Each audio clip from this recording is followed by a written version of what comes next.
Wat 'n voorreg om weer vanmôre saam met jou te kuier. Ek is Rinus van Sion in Parys en vanmôre is dag 140 van ons reis deur die Nuwe Testament.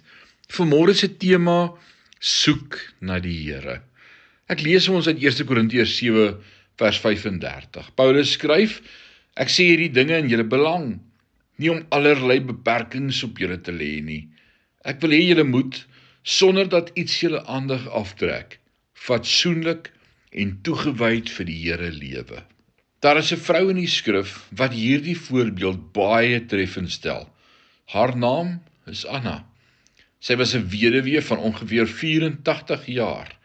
Sy het nie uit die tempel gewyk nie, maar God nag en dag gedien met vas en gebed.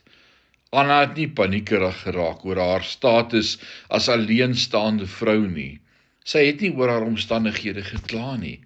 Inteendeel, sy het besef dat sy die geleentheid het om die Here sonder afleiding te dien.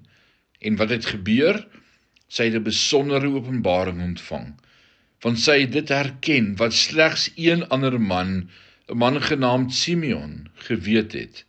Die baba in die arms van Maria en Josef was nie 'n gewone kind nie. Hoe graag wil ek julle wat weduwees of geskei is, julle wat alleen of verlate voel, aanmoedig om Anna se voorbeeld te volg. Soek die Here. Bid tot die Here.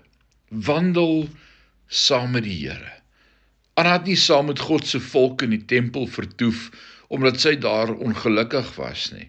Inteendeel, ek glo sy het jaar na jaar daar gebly omdat sy by die Here presies dit gevind het waarna haar siel gesmag het.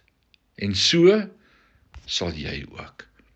Mag die Here jou in hierdie dag sommer bederf met sy teenwoordigheid en mag jy weet hy's met jou. Amen.